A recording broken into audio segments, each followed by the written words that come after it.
Hello and welcome to the Justin Hamilton podcast. On today's episode, Steve Malk is back, and we are going to be talking and contrasting two season episode finales.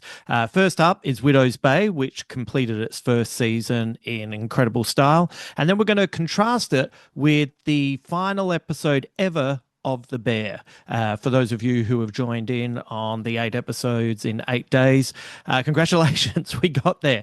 But it's interesting to compare these two endings. One is finishing the beginning of a story, and one wraps up a complete story. And to be honest, it was too good an opportunity not to discuss these two episodes together. And then right at the end, we also give a few shout outs for other TV shows that we're watching at the moment, which we will hopefully get to in the near future to have a little bit of a discussion with you. But mainly it is Widow's Bay and The Bear. Also at the end of the podcast, I throw something Malk's way, which at the end of this podcast, I'll tell you how it played out. You'll know exactly the moment I'm discussing. It is what I'm about to do after that podcast records. So I'll give you a heads up as to how my experience at the Hayden Orpheum went after we finished recording. Just a heads up that if you would like to be a part of this community and would like to support this podcast for as little as $5 a month via Patreon, you can sign up, get access to bonus podcasts. You can get this podcast ad-free, and there's some videos on there of live shows that are one-offs, etc., that I filmed that you can also gain access to. If you would like to do that, head to patreon.com/Justin Hamilton, and you can find a tier that suits you. As I said, for as little as $5 a month, everything that goes through Patreon gets put right back into the maintenance of this podcast. So if you'd like to do that, that would be great. All right. I will swing by at the end with some extra tidbits and also to tell you about that Hayden Orpheum experience. But for now, let's bring in Steve. We lay at a pretty interesting juncture for this podcast because it's rare to have two series have a finale, and one of those series is beginning and has come out of nowhere and has taken people by surprise. A week-to-week series in Widow's Bay that built its audience over time. Yep. And we'll discuss that model in a sec. But we also have the Bear finale, which came from out of nowhere, was a binge series, is at the end of its life cycle after 5 seasons. So I feel like we can, and in my opinion, both nailed their endings. So it's an opportunity to discuss and contrast. Both are great. Which one do you want to start with? Look, can we get the scary stuff out of the way first? Yeah, of course, Malk. No problem. I get that. So lots to discuss with this. The Widow's Bay finale. Our favorite mayor has discovered that the island is cursed, and there is a descendant from many years past. And this, because they're alive, this is why the curse continues. And we've discovered that the descendant of Richard Warren is dear Ruth.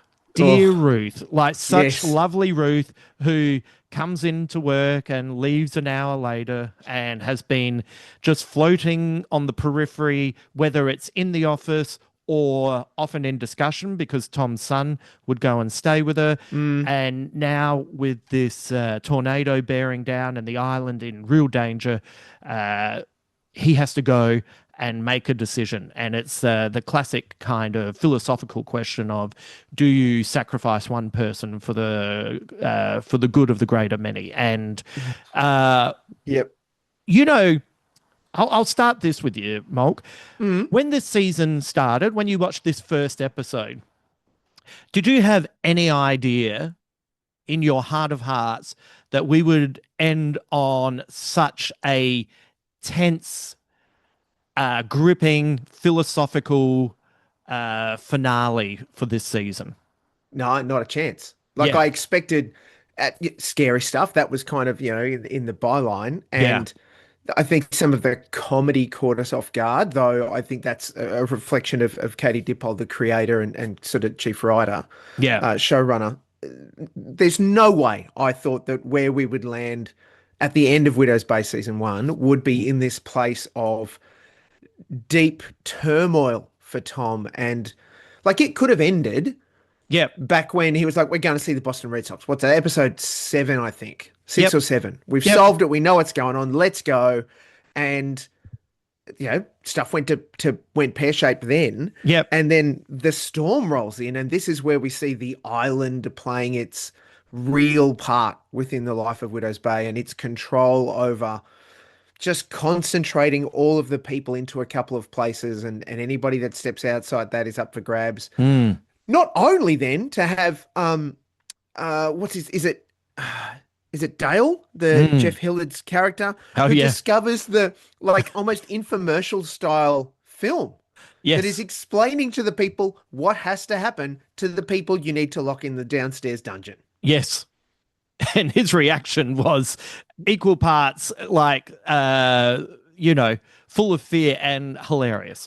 Oh, and because Wick and Patricia had gone to great lengths, particularly across episode 10, of where everyone needs to stay calm. There's a big storm outside. Shit is going to go real quick, bad real quick, and Yeah. even manage to get through sort of bad food and shitty water and all sorts Yeah. of stuff. And then he just appears and goes, we're all going to die. It's Yeah. a trap. Chaos. It was amazing. I feel like he hadn't been given enough to do over the course of the season. I wanted more of him, but Yes. it did mean that every taste we got of him was brilliant. Like he, even Yeah. in the episode where he's the DJ and it turns out he can't afford Spotify Premium, so there's adverts. Like one of my favorite little jokes that were peppered all the way through this season.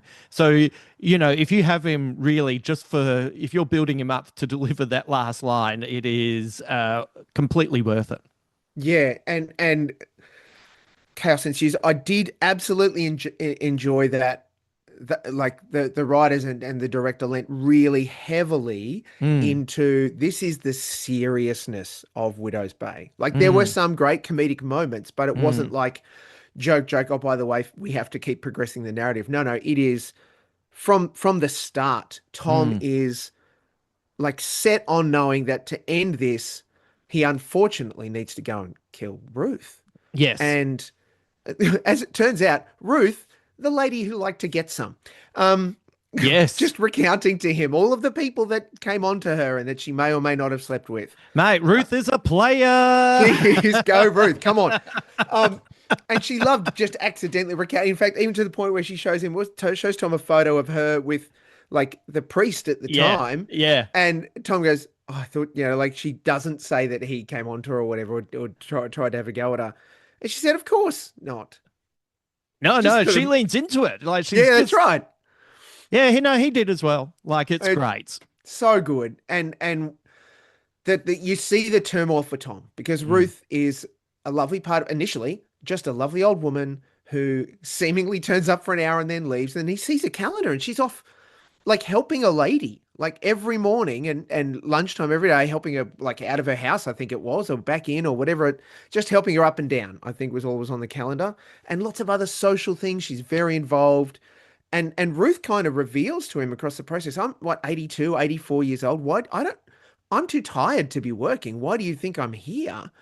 As she, in her now drugged state, because Tom tried to help her along the way and do it gently. He's not a strangling kind of guy. He wanted to find a gentle way to let Ruth pass. And she reveals that she had an affair with a married man, but I got to see her grow up and have a child. And you just see Tom clocking every part of it.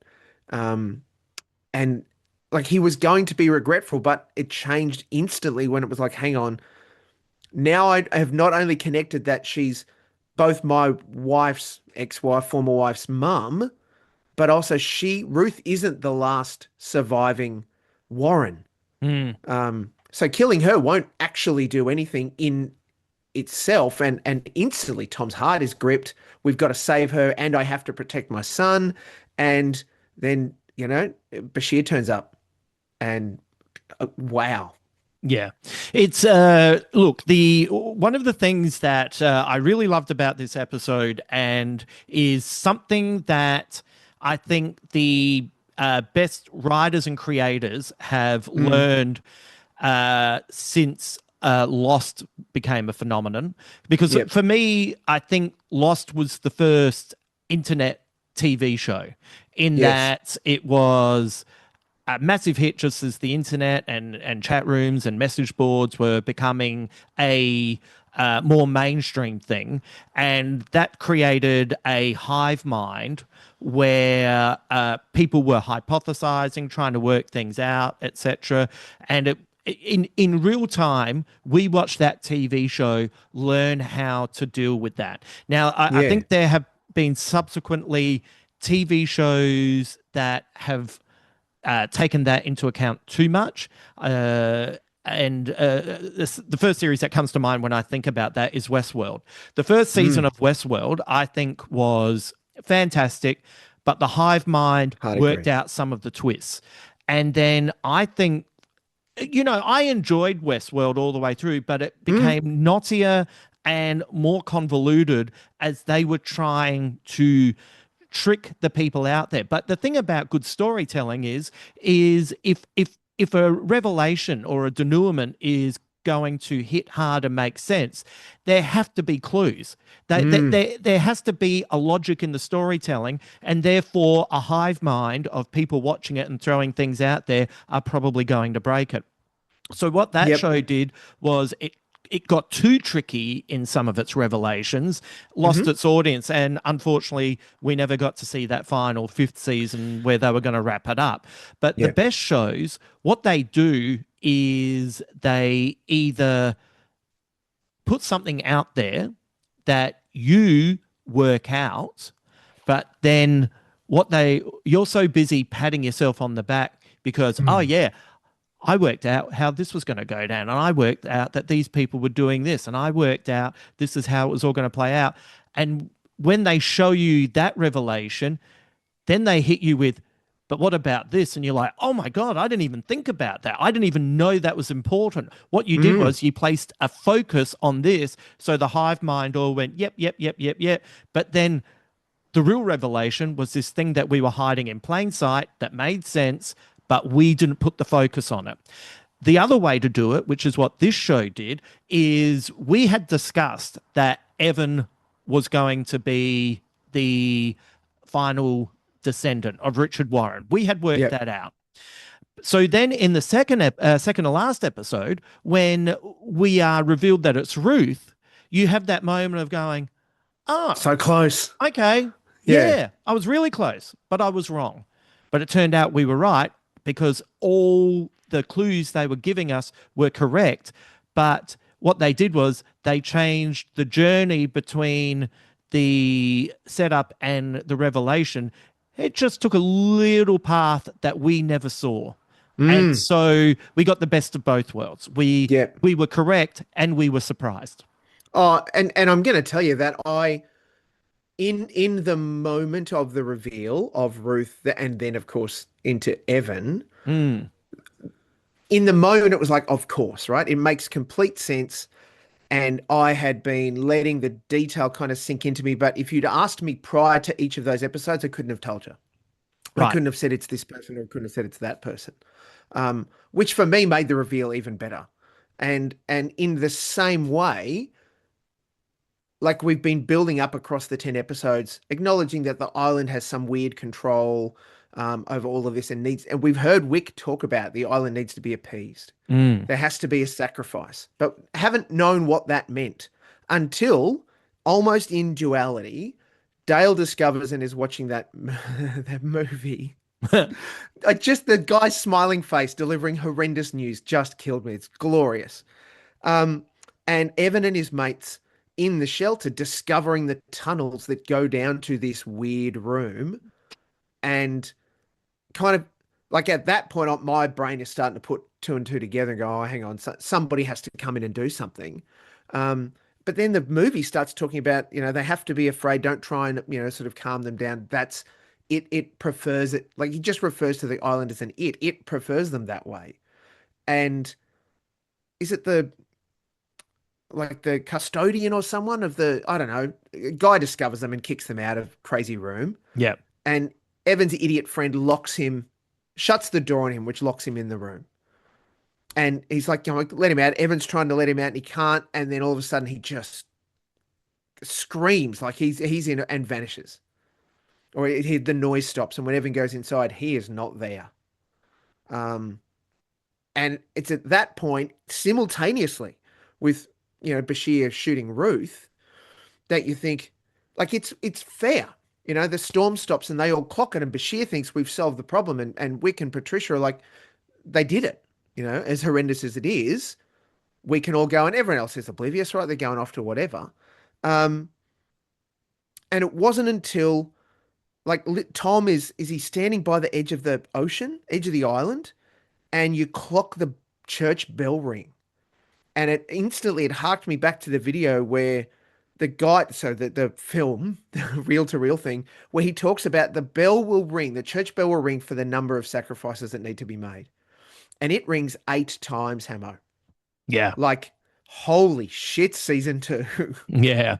I have to really focus on this phenomenal acting by Matthew Rhys, who I read in an interview where he just wanted, after doing so many heavier TV shows, he signed up for a comedy so he could just be kind of fun. And then he ends up in this episode. It's like, holy shit, this is the heaviest thing I've done in ages. It's so hard. Like, it's easy to make fun of acting because so many actors, you can put too much emphasis on it in compared to what's going on in the world, and it is glorified pretensies.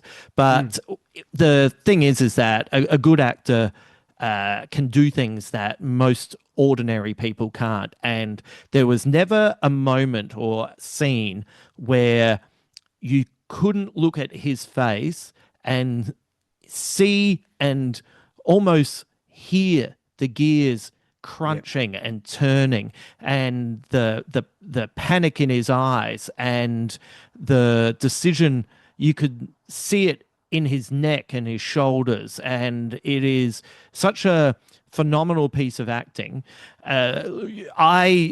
It's funny because we're going to talk about The Bear after this.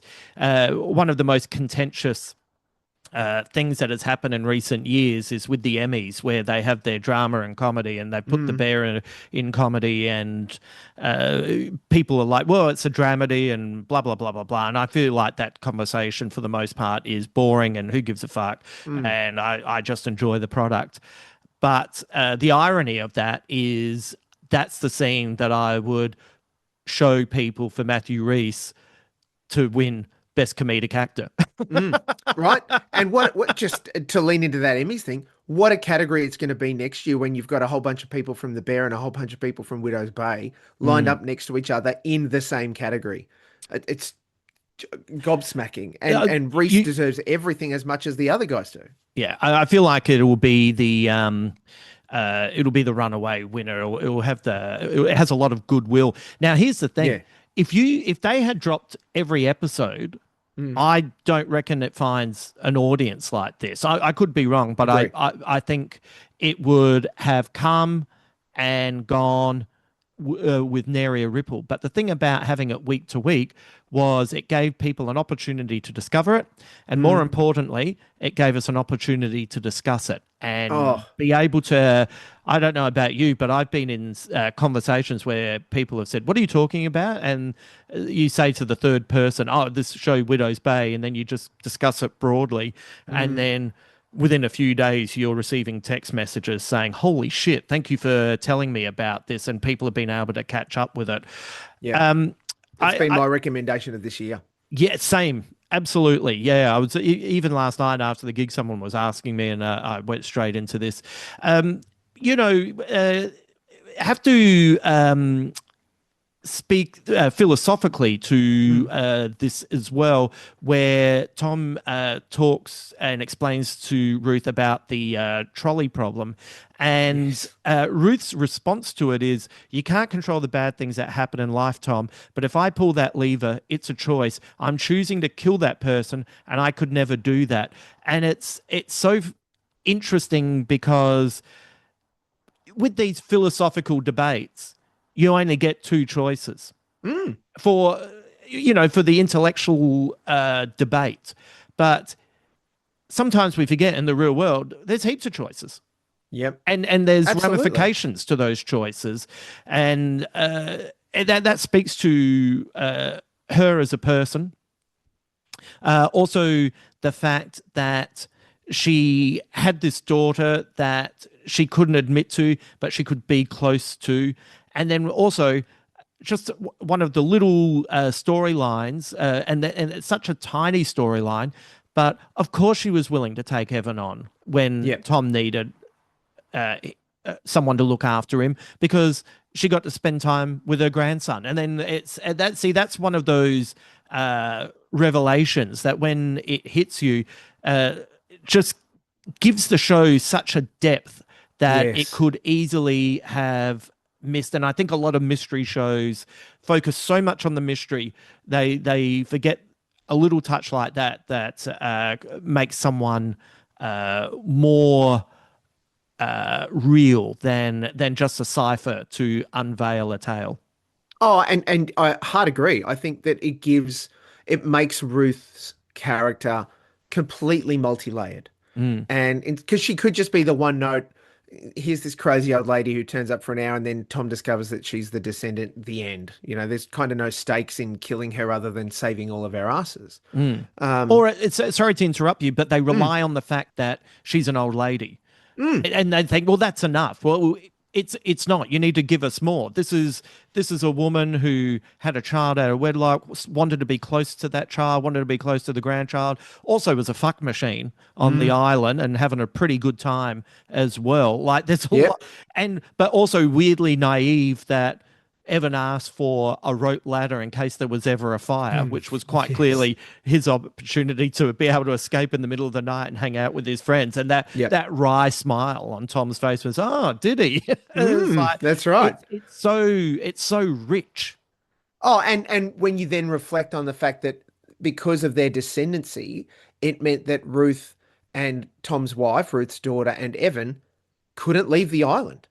So it's no wonder that Ruth, worked her way around the blokes on the island, because she wasn't getting off to go into town to see or find anyone. Exactly. Like this is your dating pool here, lady. And we see that multi-layered approach to the characters get played out. We've seen like layering happen in our leads or in our central characters, and often it's the peripheral characters that get left behind or get to be their one. And that is not the case in Widow's Bay, which I think is what makes it even more immersive. We've talked about Patricia at length. Dale's the same. Wick is the same. Bashir even, they're adding stakes for him, not just beyond, I'm sick of this shit. I need to get off this island. That just got turned up to 11 when the doctor tells him, your baby's coming tonight. And he's like, but it's not even 7 weeks. And the doctor again, oh, I didn't know that you'd gone and had your medical degree. Mate, that just passive-aggressive bitch is one of my favorite characters. I love him. But it meant that all of a sudden Bashir is super invested in whatever's going on, and antithetically to everything that his drive as sheriff would be. You're not out there to go and kill anybody necessarily, and certainly not an 80-something-year-old woman. But when it's like, oh, my child needs to be saved from whatever this is. And quick sidebar, I hope above hopes that we actually don't ever find out what it is, but we kind of do, like in subsequent seasons, because it's referring to this, whatever the island is, and that could make it a monster or a spirit or a something or an anything right now, and that it clearly lives within the island in some mechanism, means that there is so much scope for developing how all of that plays into future seasons of the show. I think it's going to be, I haven't more hotly anticipated this kind of show. In fact, we've talked, I hate jump scares, hate scares, and I'm in, even though this is scary. I'm I'm so hotly anticipating season 2 and whatever else comes from this, because of the characters, because of the people that have fleshed those characters out. And like Tom, as you mentioned, when he's in that conversation with Ruth, he almost didn't need lines in some cases. Like Matthew Rhys is just smashing the proper emotion of I'm learning this stuff in real time and expressing it, and I as the viewer am feeling it with him as he learns it, and the depth and the desolation and the reminder of his wife, and then the connection to what that means for all of this absolute, insanity happening around him, and then that supernatural part of, but the only way to stop it is to sacrifice. And mate, so good, so Yeah. good. It's set up. The next season is going to be fascinating because there's because it was interesting because I was as we were getting towards this final episode and as we were you can't help but wonder how it's going to go. It obviously became a big hit. Mm. There was a part of me that was like, well, I wonder how do you go somewhere else from here? And basically, what they've done is they have set up all their characters so beautifully that we now have the sheriff who's going to be carrying around a fear for a child and a tremendous amount of guilt. We are going to have Tom hiding his own secret about his son. Yep. I'm like you. There is once again, it seems appropriate that we would talk about Lost in relationship to this. Where I remember when people wanted to know what that island was about, and I remember Damon Lindelof very early saying, when you saw Star Wars, the Force was much more interesting than when you brought in. It was midi-chlorians. Yeah, and when it's something kind of bigger and once again more emotional, you allow it to be many things, and you can kind of apply what you feel comfortable with imagining for it to be. So I think I'd be quite happy for the island to, as you said, just be some sort of force that desires certain things to happen. Yeah. I don't need it to be overly specific. Yeah. I absolutely want to see the first conversation between our little triumvirate of Wick, Tom, and Patricia post that night. I so need to see that in that conversation because he's now got to tell them. And you would expect he is going to share with them, maybe not initially, but at some point he's going to share that Evan is now the link. Oh, do you reckon? I don't think he will up front. I think it'll be his secret. You're right. I think at some point he's going to have to share it. Right. And it will be, I'd expect absolute desolation and desperation for Tom at that point when he shares it because he's his much loved son. Evan's going to have questions, right? Because with his really only he knows that the custodian got locked in there and then vanished, as far as he knows, screaming. So there'll be questions there. And there's still the fact that at some point, 8 souls will become due. Oh, mate. Like, do they just benefit from a almost Sweeney Todd-esque moment where they're just inviting, like everyone's coming over because it is the next, Martha's Vineyard. But then some people just don't go home because they're at peace with, well, this is the sacrifice we have to make to keep our Eden, so to speak. Yeah. Where's the line? It likes the taste is yes. one of those ambiguous sentences that makes you wonder what it is, and also it is I would hazard a guess a sly reference to Stephen King's It, and this whole series has had shout outs to different types of horror genres and references like that. I've just been amazed at the ability to thread the needle of comedy and horror. Yeah. And I know you're not alone in being one of quite a few people I know who are not horror fans who have been able to engage with this series. And to get that balance right is when someone is or a team are really good at things, Yes. sometimes it can be easy to take it for granted because Oh, what they do is they make it look easy. It's like, I remember quite a while ago, the sitting courtside for an NBA game, and the difference yep. between obviously everyone who makes the NBA is a really great basketballer, but sitting courtside, the difference between a really good player and Kobe Bryant was a really good player, dribbled the ball between his legs 3 times, stood back, moved forward, feinted, took 3 dribbles, and then put in a layup. Kobe Bryant just went right with 1 dribble and put in the layup. Yeah. There's a simplicity to it that therefore makes it easy to overlook. And this show was in many ways a miracle, because we also know how many shows get upended by people coming in and putting their fingers into it and Yeah. making suggestions. Like it's not just the creators getting it right, it's getting notes, and it's getting Yeah. the right notes, and it's getting knowing when to stand your ground to make sure something is correct. I thought it was fantastic, and I'm hoping, well, one of the frustrations with modern TV Mm. shows is sometimes your favorite TV shows take a long time to come back, and Yeah. you can lose um, an investment and an emotional kind of acuity to kind of keep the Mm. show going. And I have a feeling that this is kind of show that I feel like it'll be back next year. Oh, please. Like it would be almost remiss of Apple at this point to drag its heels on Yes.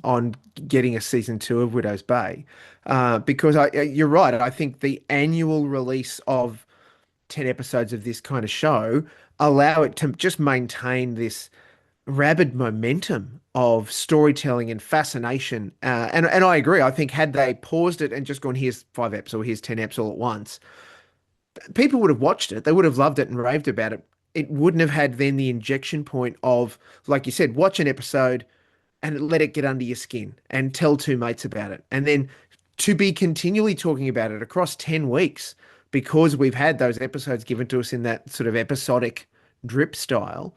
Um, there's something to be said for the binge drop. I totally get it. However, this, I think, underscores, even in an age of streaming, the benefit of good storytelling eked out to us in a way that keeps us, our appetites whetted and our enthusiasm and anticipation just hotly focused on, right, it's out next Wednesday. I'm setting, 6 o'clock or 10 o'clock or even first thing Thursday morning. That's when I'm watching because I need to watch this next episode.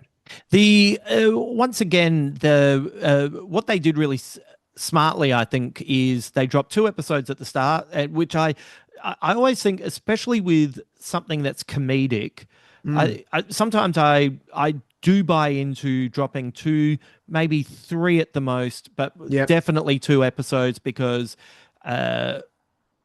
Unlike drama and romance and thrillers, comedy is an acquired taste and is something definitive. So giving people 2 bites of the apple at once allows people to get on board quicker. So Yeah. they got people on board with 2, and then the other smart move was they had the flashback episode, but they put 2 episodes out that week. And yeah, once again, getting back to the Lost comparison, there's Mm, the standalone episode with the man in white and the man in black, Jacob, and it told the story of them being raised by the mother on the island, and yep. that is, I liked it. I liked that episode, but I did understand some people's frustration that that was moving right towards the finale, and then you got this flashback episode, which means you had 2 weeks to get back to the storyline that you were invested in.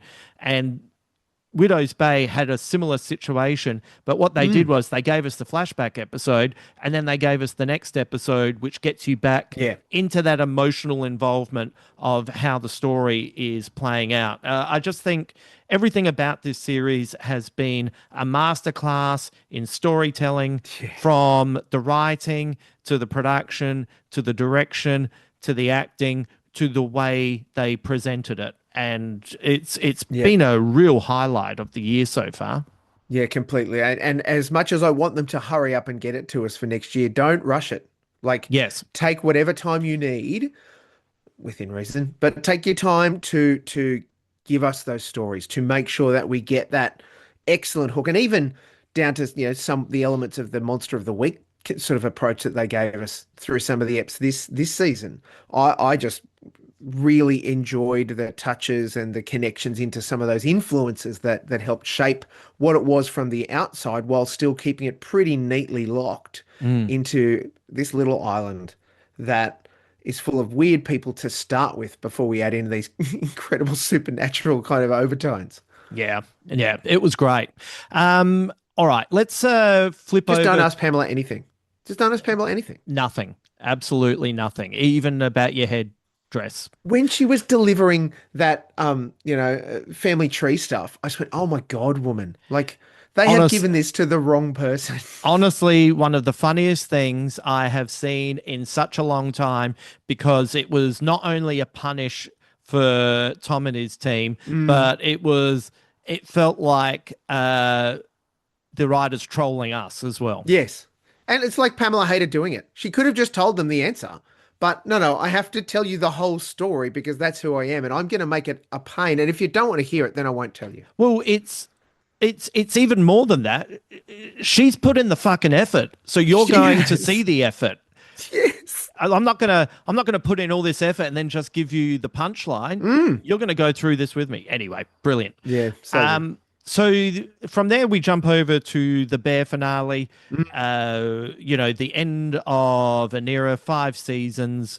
We'll just before we get into what you thought, because people who have joined me on the episode a day across where I was at, I just need to point out something that I forgot to mention in the final episode, because I had a crazy amount of notes, and I kind of mentioned this online, but man, that Rob Reiner tribute, for anyone who didn't pick up on it at the moment. Rob Reiner played the character Albert in season 4. Unfortunately, Albert Schnurr, unfortunately murdered in terrible ways with his wife.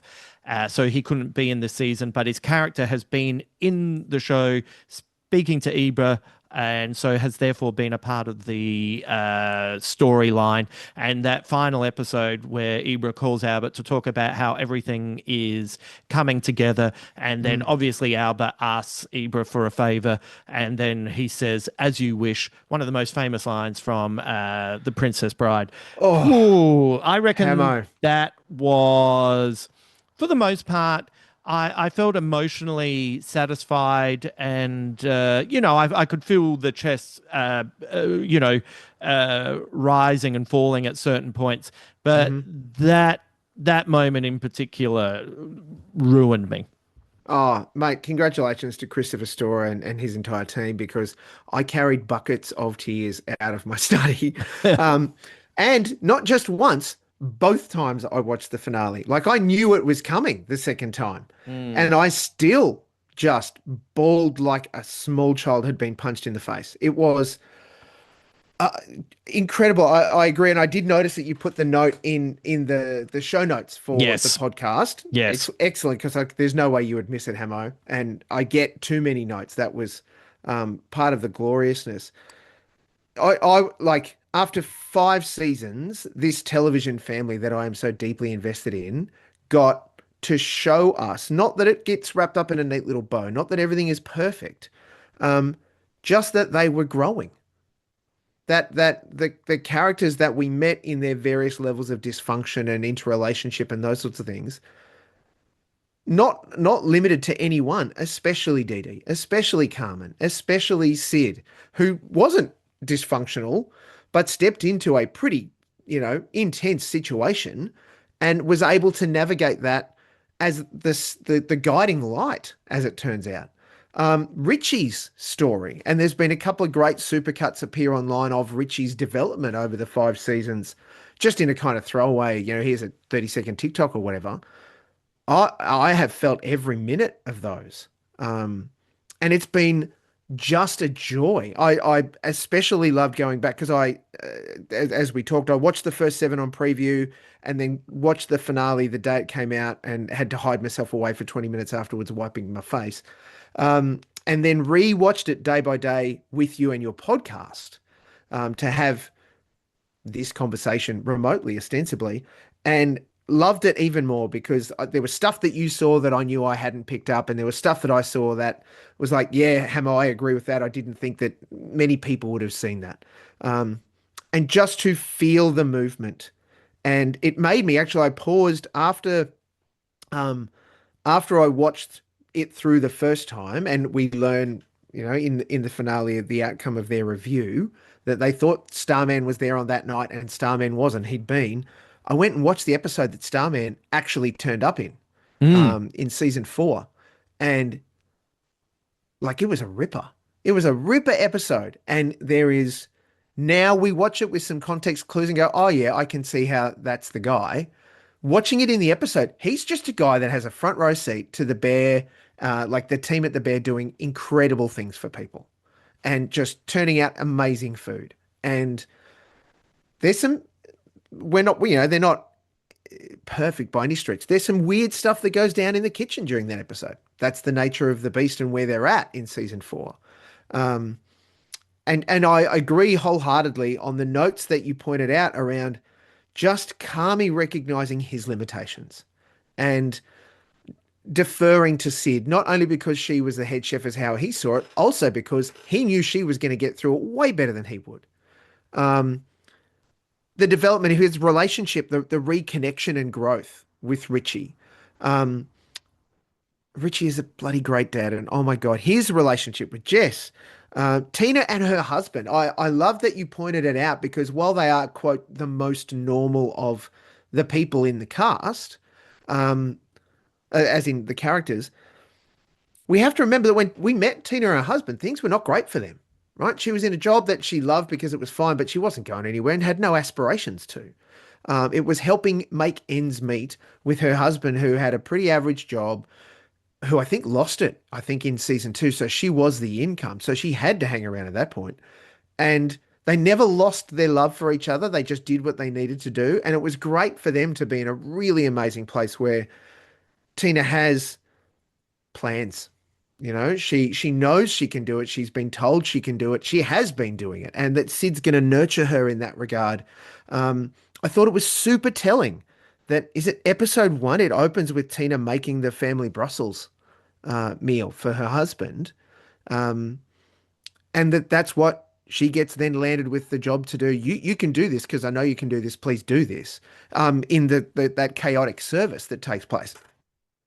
And even then down to the point where, like, she's not Superwoman. She hasn't learnt how to be a, quote, chef in that formal context. She finishes it and says it's ready. And it has to say hands, and then it gets collected and off we go. That's the process. She's still going to learn that stuff. But Jeepers Creepers, she is like 800% down the path of, I know what to do. I know how to do some things. And that 1% stuff, that gets wrapped up, or you learn it, or you just deal with it. And the fact that we have the recognition for all of the characters, we're acknowledging that it's about family. And that the Bear is their family, extended or otherwise, or adopted or included, or yeah, everything about it was so good. Man, even down to Uncle Computers, was it his niece? Cheese. Cheese. And then when she left, thanks Cheese Whiz. Of course that's why they call her Cheese. Like, of course that's why because she's fucking amazing and bloody smart, as smart as he is. And that's like, how good is Christopher Storer? Honestly. By the way, but not infallible, because she's working off her debt because she gave him a bad suggestion. Yeah. So like everyone else in the Bear, has her foibles and her Yep. cracks. Tina's marriage was a nice example Mm, of a couple who are dealing with all sorts of stresses and mm, never and obviously it's affecting both of them, but they kind of never lose the love for one another, which is it's nice to have that contrast in a show where Marcus is raised by his mum and the dad's never there, yep. and Carmi's, the Bizzardo family have their Mm, issues, and Sid has lost her mum. Like Sydney's dysfunctional in her own way. And if mm, you kind of remember when she comes in, uh, it's her uh, youthful enthusiasm without intellectualizing mm. potential problems, which kicks off the most famous episode of that first season, where it's Yeah. one shot in 19 minutes, where all the orders are just coming in Yep. one after the other, one after the other. But so everyone has their thing in their own way. Um, the, the thing that I found fascinating about this is that there's people who watch movies and TV shows because they want plot points, and there's Mm, people who understand that development of character is the thrust of a tale. So, there's a lot of people who look. I'm just going to be fucking honest about this. I think are emotionally not totally connected with themselves, mm, and so when they watch something and they'll say nothing happened, it's like, seriously, what the fuck are you talking about? Like, so yep. much happened, but that's because they just want, well, are they going to get the meal out? The meal is the fuel. Yes. That's pushing the story forward. What we're trying, if you're invested in the characters, you want to see the development and the ups and downs of people, because that's what real life is like. People improve, people take two steps back, people go sideways, people get Mm, back on track, mm, and that this is what this series did so well. And that's why, like, I know lots of people that were, very dismissive of the character of Kami, but there is something mm, fascinating, and I've talked about this before, but I don't really feel like I've seen this in literature or entertainment that often, which is just because you're good at something or even great at something, mm, it doesn't mean you should do it. And it mm, doesn't necessarily mean that it brings you a general sense of happiness. And mm, to watch, the thing that you get reminded of in that second to last episode, when Kami has given away the responsibility of having to be a leader and to make decisions, he's he's amazing in the kitchen. mm. Like, he's still brilliant. Yes. Like, he's the one doing things and bringing fixing situations and coming up with ideas. And there's even a moment where Luca, I think, kind of in a passing comment to Marcus, is like, that's that's not even one of the most brilliant things I've seen him do. Mm, So, but to be able to shed this sense of responsibility to a brother that and a family member that you love very much, but was toxic, mm, for reasons, but when it's boiled down, had created this uh, this responsibility that hung over him like a shadow. And it's like when he has the conversation with his uncle, and he of all people, he quotes mm, as Lee, and he says, to break patterns, you have to break patterns. And to get to that point where he knows that the only way that he can survive as a person is to move on, but he also understands that the only way this place can survive is if he moves on. mm, That's why when they get the 2 stars, and it's from that that night in season Mm. 4. It's in many ways the best line of this final season, where he says to Sid, you got 2 stars. Mm.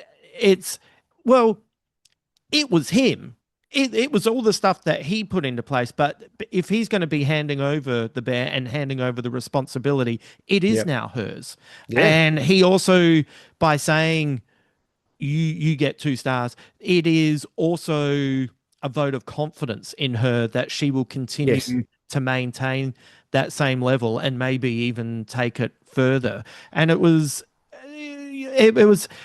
such a rewarding moment for anyone who was invested in the character development throughout the series. And once again, character development doesn't mean it moves in a linear fashion. Sometimes it Hmm. moves forward, sometimes it goes backwards, sometimes it goes sideways. For them to have that quiet moment where he reveals to her what's happened, and then you get that hug, which is so beautifully Yep. shot. It's funny. I saw online some people complain, "Oh, we didn't get to see how everyone else reacted." We don't need to. Doesn't We matter at know that how point. everyone's going to react. Yeah. Everyone's going to be wrapped. It's their story at this point, and we've gotten the emotional moment. It's like Richie.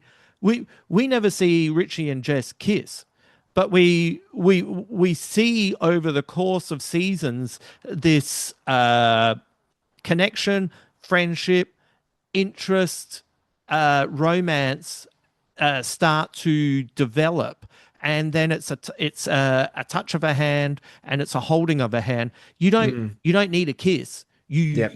You've seen everything you need to see, and if you are invested in the characters, Yeah. then Yeah. this series it rewards you. And Yes. also that that final speech that Kami gives when he's, he misinterprets the question, but he really pours his heart At out. the architect's office. Yeah. Yes. It's like I've seen some people say it should have finished on episode 7. No. It's like, no, like if you're invested in the character, you need to, like, I understand what Kami has developed as a character, but you know what's really nice is seeing him find a way to Mm. articulate it. He doesn't say it like he already knows. It's in that moment he's articulating it to himself, and Yep. therefore us as viewers who have been invested in this show, uh, you know what that is?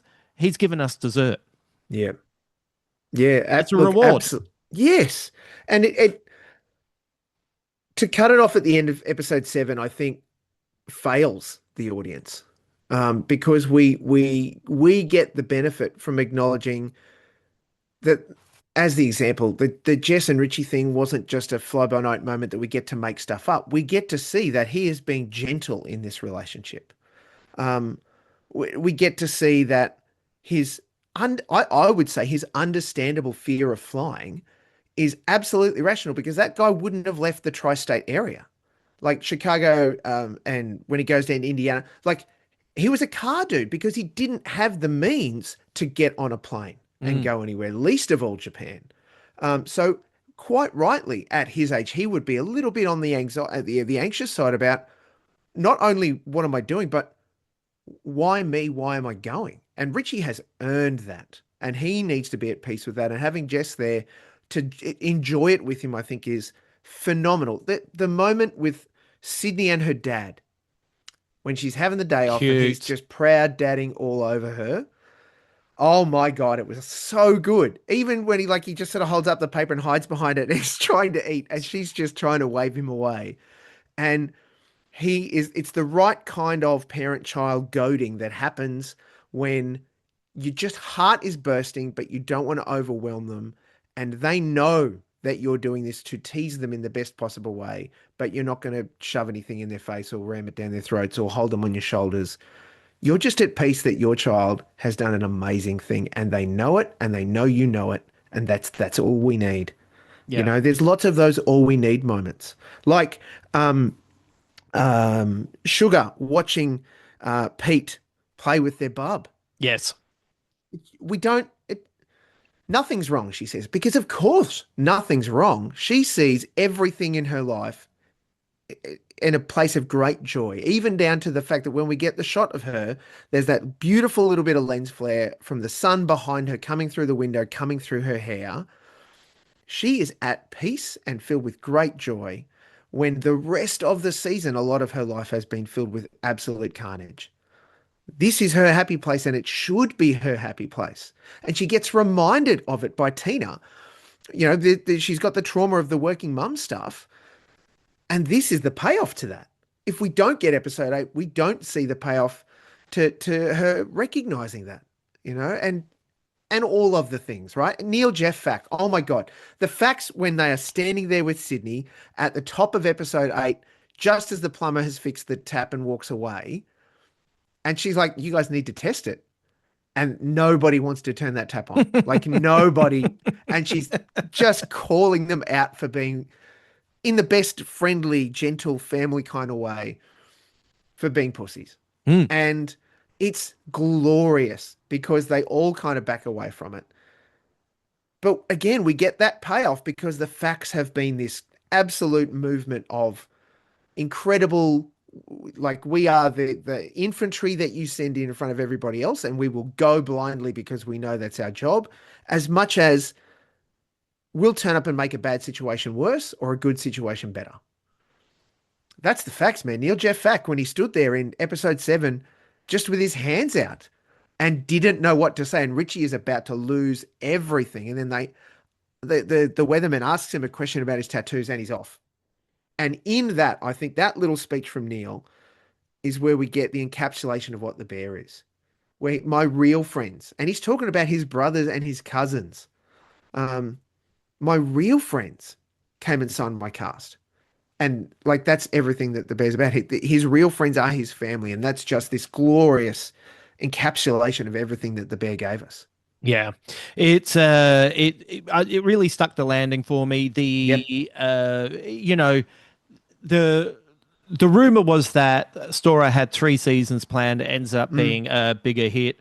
You know, the third season does feel the tight rhythm that they set up in the first and second season, it does feel strangely discombobulated, but never to the extent that it threw off my enjoyment of it. It was just noticeable after the first 2 seasons. I know people kind of complain about the episode where Sydney goes to get her hair done, but that to me was a fascinating episode because it was an insight not only into Sydney's character, but it's also an insight into her African-American background as well, which is something that I don't know about. So I'm happy to be immersed through a character that I'm invested in to see how her life plays out. And this is where I talk about TV shows, TV at its best, movies at their best, music. They're empathy machines. They're an opportunity to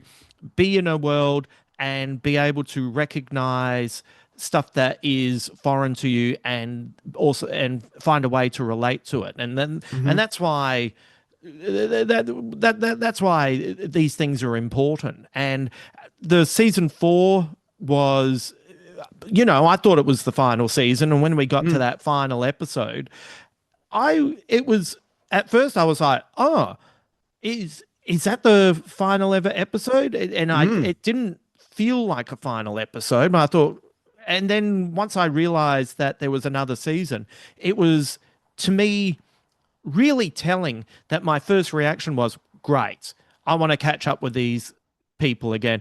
And And, you know, you get to the end of this season, and as you said, it doesn't wrap up everything. Like the restaurant they have to do it all again. They're still, you know. Nobody washed the plates. I mean, we assume they did, but, you know. Yeah.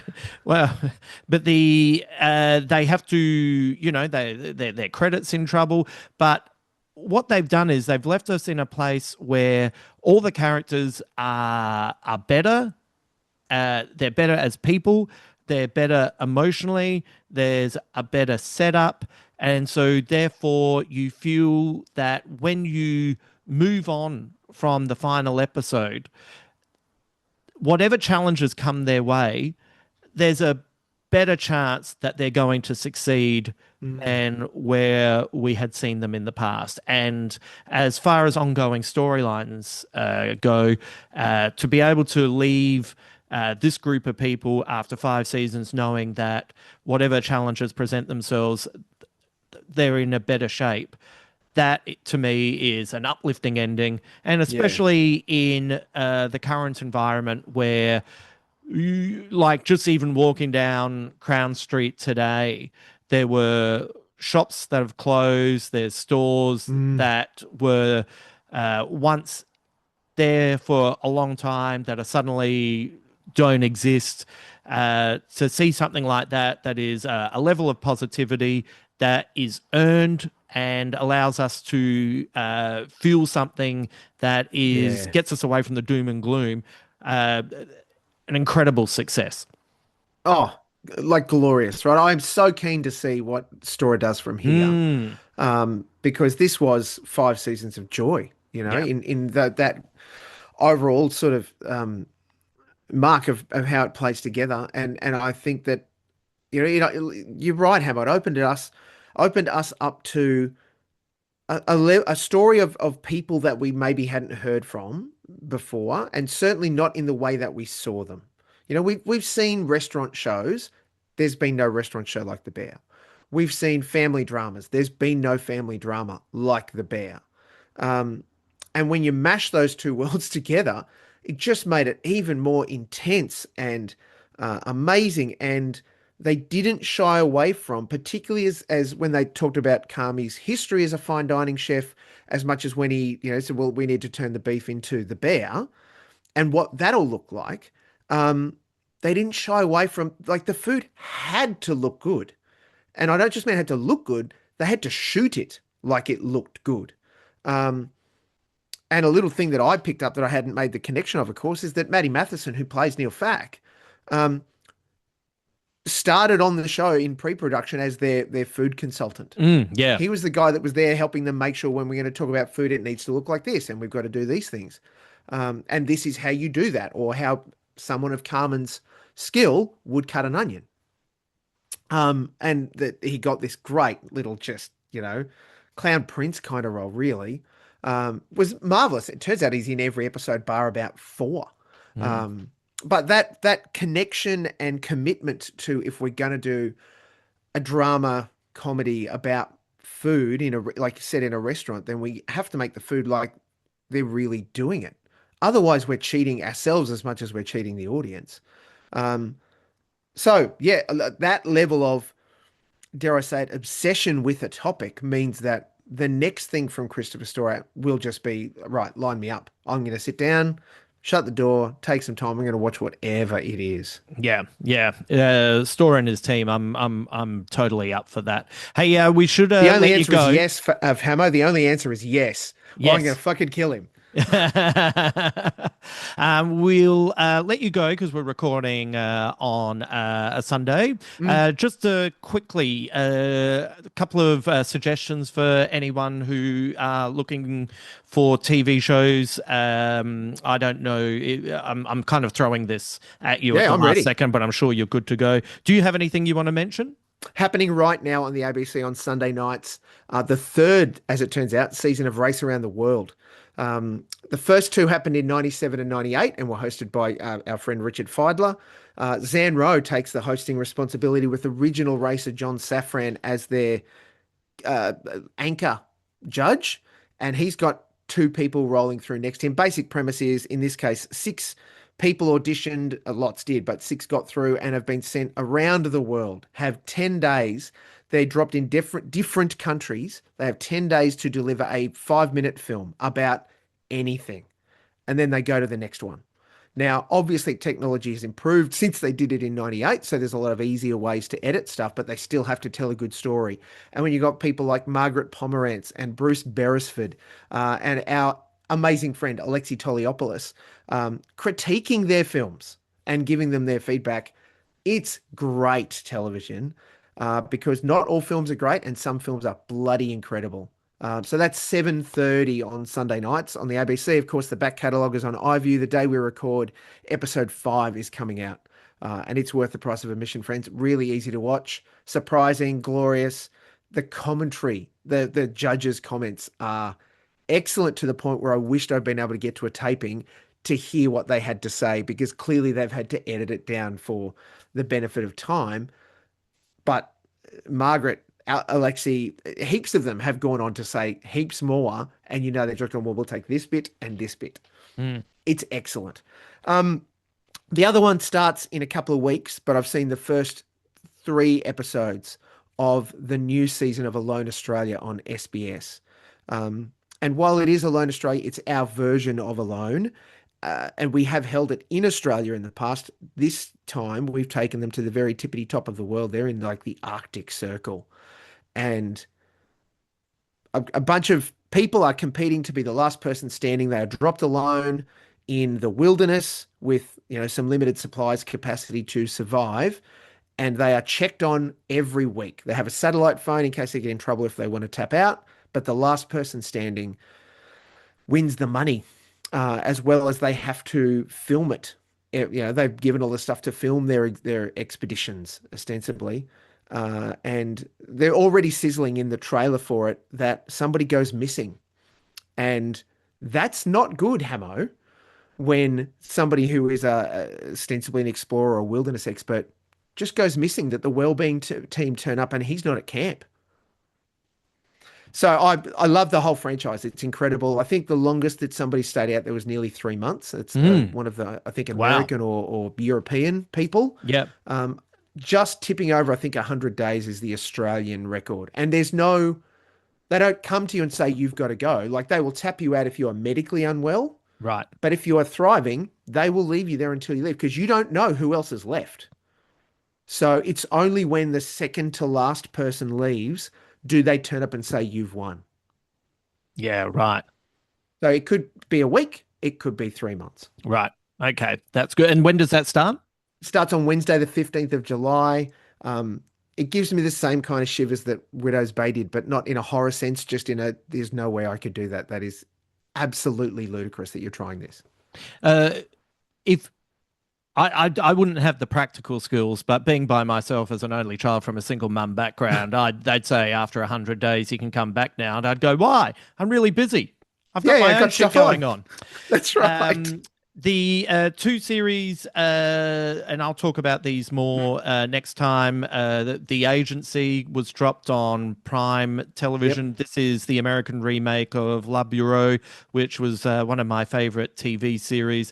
Michael Fassbender plays a character who's been undercover for CIA, who's been brought back into the fold and can't let go of the woman he was in love with. They dropped all the episodes for season 2 at once while we were doing The Bear.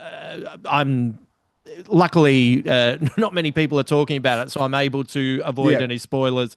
I'm only 1 episode into that, but it's already been pretty fantastic. So that's something, if people want to see like a glossy thriller, incredible cast. Richard Gere is in it, Catherine Waterston, Jeffrey Wright, looks incredible. And that's that first episode back that I watched was thrilling. And then I'm also, I think I'm 6 or 7 episodes into the For All Mankind spin-off Star City. Yep. Star City is, so For All Mankind is an alternate history retelling of the space race where Russia gets to the moon before America. Mm-hmm. And it's about 5 seasons in, and it jumps ahead a decade every year.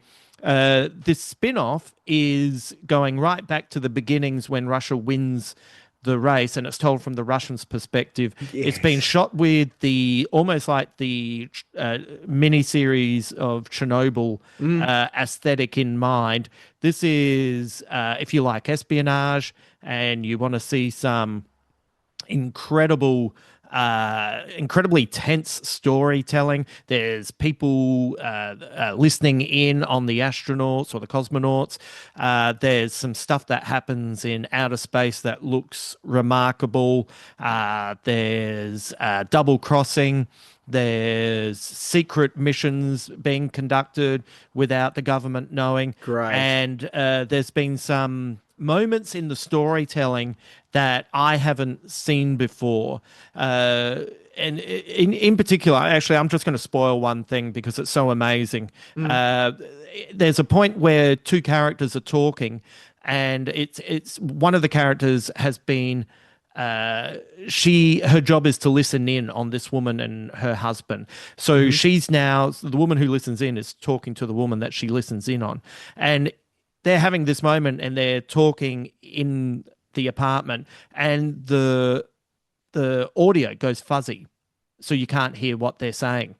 And then later on, when the woman's back at her job, she gets those the tape and goes back to that point. And because she doesn't want her superiors to hear what she's been saying, she scrubs it. So Awesome. it's like I'd never really seen that play before, because at the time you're like, did my TV just fuck up? Like, what just happened? Yeah. So there's a really intelligent approach to storytelling in this series. If you've never watched For All Mankind, you actually don't need to see it. You'll find out Russia got to the moon Separate but first. parallel story. Yeah, Russia got to the moon first. You're in from the first Big 5 in. minutes, and you can go with it from there. But that has been pretty incredible, actually. And I made the fatal mistake of, I was performing at the Comedy Store last week, and I got home around probably about 11:15. I thought, I want to watch Star City, and I got to the end of it, around 12:30, and fuck, Mulk, what a mistake. It was so tense. And I was like, Right. Jesus, I should have saved this till the morning. Yep. And then I was wide awake until like 1:30, 2 o'clock, just Yep. thinking about what I'd just witnessed. But Star City on Apple, The Agency on Prime. So that would be my two recommendations off the top of my head. And I haven't had an opportunity to watch it yet, but season 3 of Silo just started as well on Yes. Apple. And I've never read those books, but I've watched the first 2 seasons, loved it.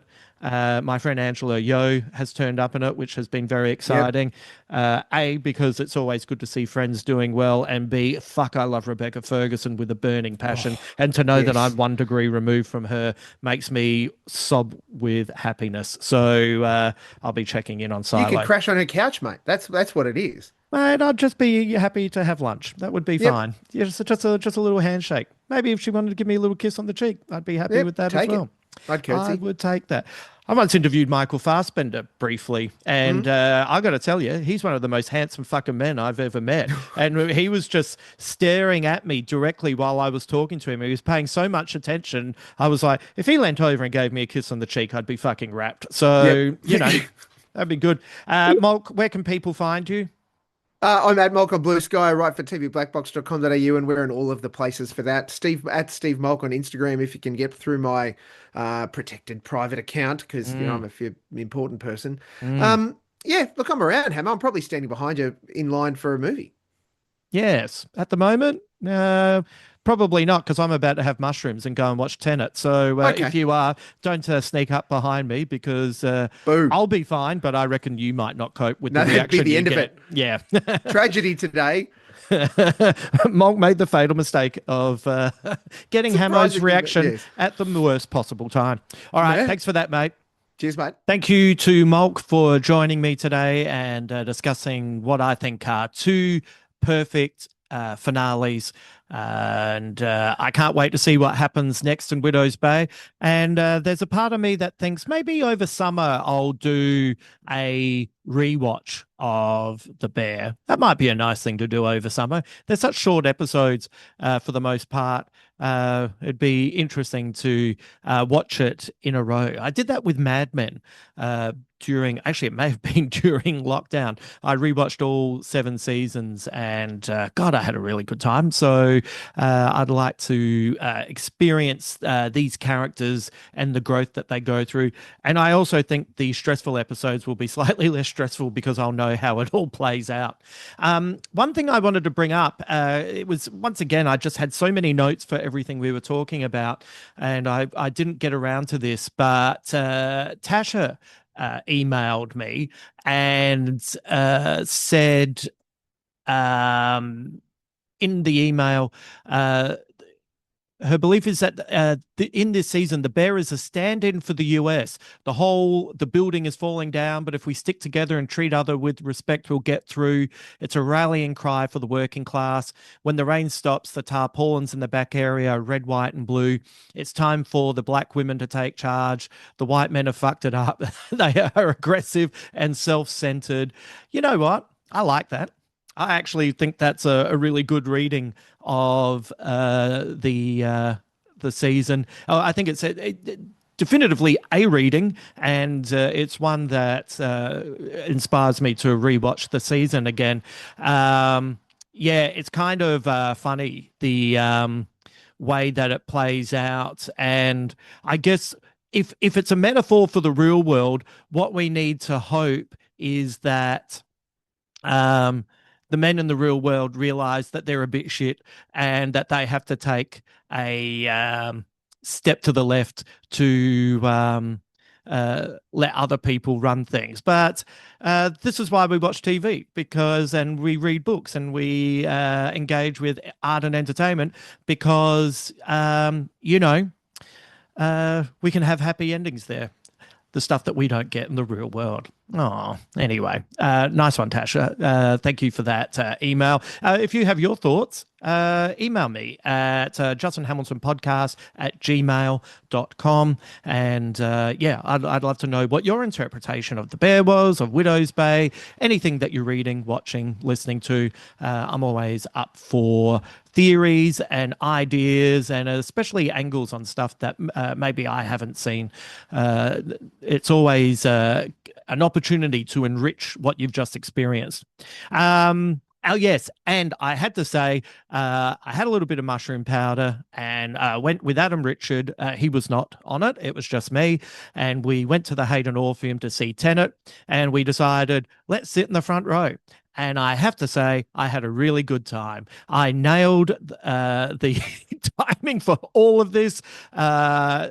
About halfway through the film, Adam was like, how are you going? And I was like, I'm having a brilliant time. It was so frenetic. That music was hitting me in the chest. It was like we had the biggest TV screen ever where we could stretch our legs out. And just as it wore off, the movie ended. So is this an endorsement? Absolutely not. Did I have a good time? Yes. Yes, I did. Have you ever done that? Once again, not endorsing, but feel free to share if you have. I might even, you know what, keep an eye on my Substack. Maybe I'll write something about Tenet this week. And you know what, we've got a podcast coming up on Thursday, and that is Garth back with more books and graphic novels to suggest for you. So, maybe in the next day or so, if I write anything, I'll give you a heads up, and you can go and check out what I have to say about Tenet there. I still think it's one of Nolan's best films, and I say that genuinely. I think it's a ripper of a movie, and I think for those people who maybe didn't quite enjoy it, I think it's worthwhile giving another go. But I think it's worthwhile giving another go if you engage with people who think it works, because they might give you a way in. It doesn't mean it'll work for you, but maybe they'll give you a way to get inside and really enjoy it. All right, I'm going to go. This has been quite a big podcast, a little bit longer than I expected, actually. But you know, when Malk and I get together, we've got things to say. So I will see you again on Thursday. I hope you enjoyed the Widow's Bay finale, the Bear finale, this podcast, and my adventures at the Hayden Orpheum. All right, you look after yourself, and I look forward to speaking to you again soon. Until then.